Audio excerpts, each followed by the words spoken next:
కీర్తన last 2 వచనాలు, 139 కీర్తన 23 మరియు 24 వచనాల్లో ఇక్కడ దావీదు చేస్తున్నటువంటి ప్రార్థన ఒకసారి వినండి. అందరూ జాగ్రత్తగా ముగిస్తున్నాను. దేవా, నన్ను పరిశోధించి నా హృదయమును తెలుసుకునుము, నన్ను పరీక్షించి నా ఆలోచనలను తెలుసుకునుము. ఏంటంట ఈయన గారి ప్రార్థన? ఏమని ప్రార్థన చేస్తున్నాడు? దేవా, నన్ను పరీక్షించంటున్నాడు, నన్ను పరిశోధించంటున్నాడు, నా హృదయమును తెలుసుకో ప్రభా అంటున్నాడు. ఈరోజు నిజమే మనం కూడా ఇటువంటి ప్రార్థన చేస్తాం.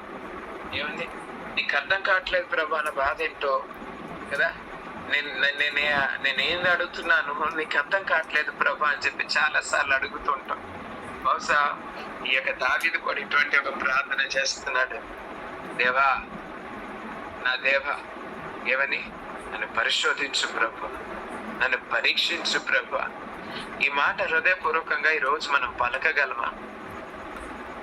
అమ్మో, దేవుడు పరిశోధిస్తే వేరే విధంగా ఉంటుంది అని చెప్పి చాలా మంది వెనకడిగేస్తారు. ఈరోజు ఒక మాట, నీ జీవితంలో కార్యములు జరగకపోవడానికి, నీ జీవితంలో అద్భుతములు ఆగిపోవడానికి ఒక కారణం ఉంది ప్రియదేవుని బిడ్డలారా. ఈ రోజు నీ జీవితాన్ని దేవుని చేతిలో, ప్రభువా నన్ను పరిశోధించు, నన్ను పరీక్షించు. ఎందుకు పరిశోధించాలి? ఎందుకు పరీక్షించాలంటే కింద వచనంలో చెప్తున్నాడు కదా, నన్ను పరీక్షించిన ఆలోచనలు తెలుసుకొనుము, నీకు ఆయాసకరమైన మార్గము నా యందున్నదేమో చూడుము. హల్లెలూయా. ఏమంట?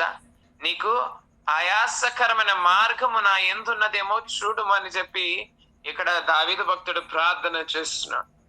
ఇదే ఈ రోజు నుంచి నువ్వు చేయవలసిన ప్రార్థన, నువ్వు దేవుని సన్నిధిలో అడగవలసిన విషయం. నీ జీవితంలో అద్భుతము జరగాలంటే, నీ జీవితంలో అద్భుతము చూడాలంటే, నీ జీవితంలో దేవునికి ఆయాసకరమైనది ఏదుందో వాటిని తొలగించుకోవాలి.